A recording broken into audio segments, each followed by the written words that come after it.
Israel's experience with us. Good morning, distinguished chairpersons. First, I would like to thank all of you for inviting me, for the honor of being invited here to the Legislative One here in Taiwan.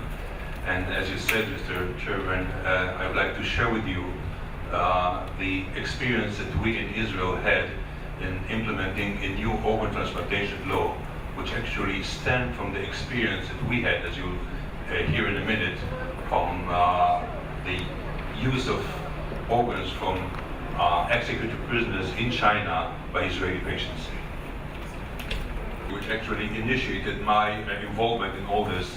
It was back in the year 2005 when a patient of mine who has been hospitalized in my department for more than a year, waiting for a heart transplant in an urgent condition, and we couldn't find a suitable donor for him.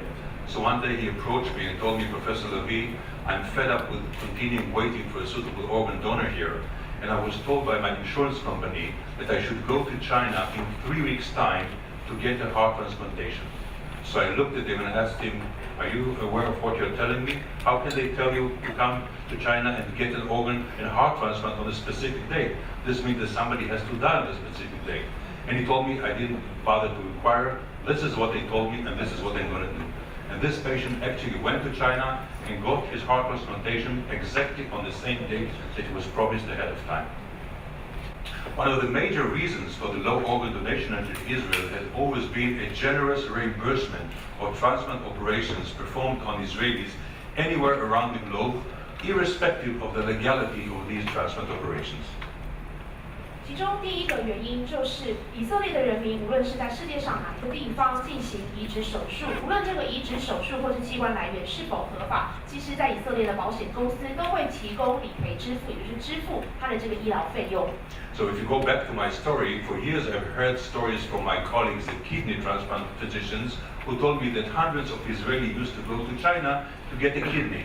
And being a heart transplant surgeon, I thought that these patients were going and buying one kidney for a poor Chinese person who was selling one of his kidneys in order to improve his economic status.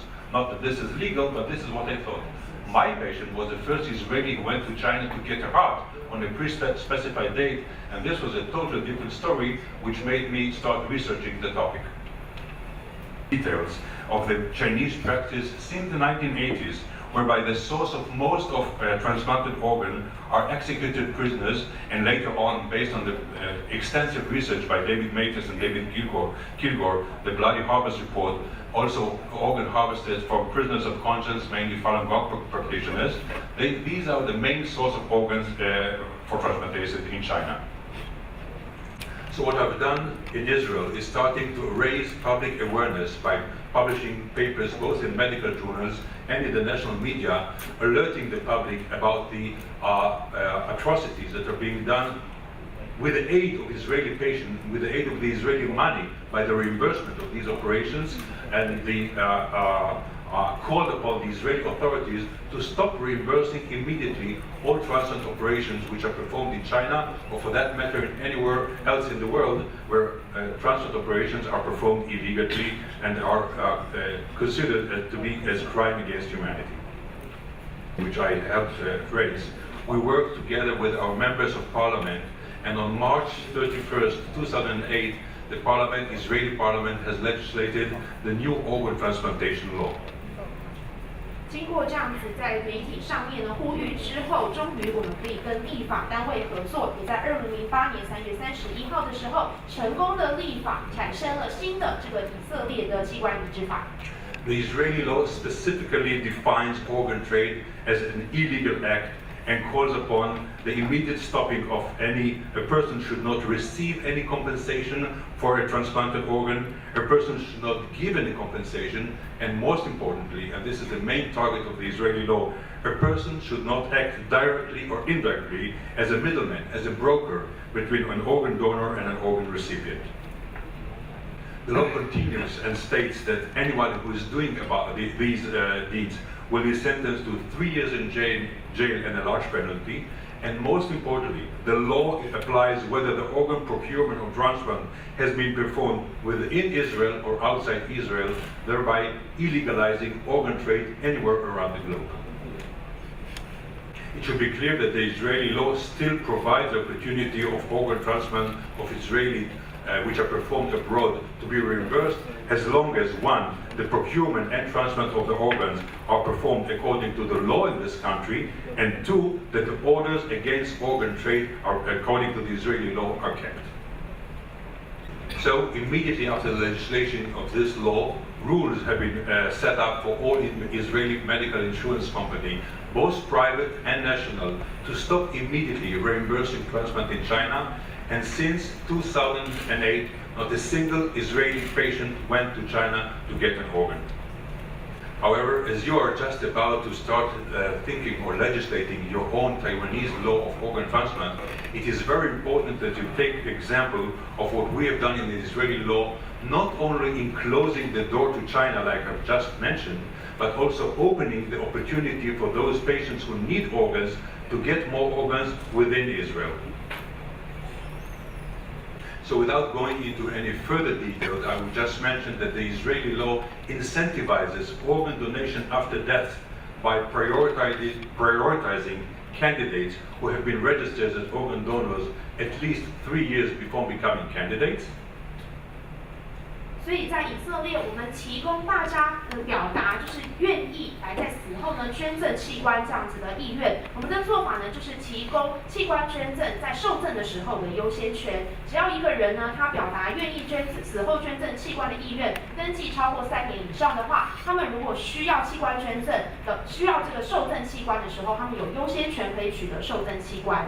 And the law also incentivizes live organ donation within the family by providing a range of reimbursement of working loss, transportation reimbursement, recovery, medical insurance, and psychological consultation.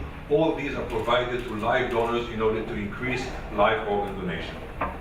另外，在鼓励 The unique Israeli organ transplant law has raised a lot of interest around the globe, and I can report to you, and this will be reported next month in the American Journal of Transplantation, that the first year results after implementing the law has been nothing but spectacular. The number of local deceased donor and living donor has increased significantly, almost 2 times compared to the previous situation. 北上。 So before I conclude, I think there's a lot of lessons can be learned from the Israeli organ transplant law, and I'm sure you'll be wise to take those points in the Israeli law which apply to your country. However, before I conclude my statement, let me, with your permission, add one more statement. For years, I've been touring the world giving similar lectures to audiences who are interested in the Israeli law, and I've always quoted Taiwan as an example of a country who used in the past to use organ from executed prisoners and have stopped using it. Upon arriving to Taiwan a few days ago, I found to my surprise that the use of organ from executed prisoners here on the island has restarted once again, as far as I understand, for the past 2 years.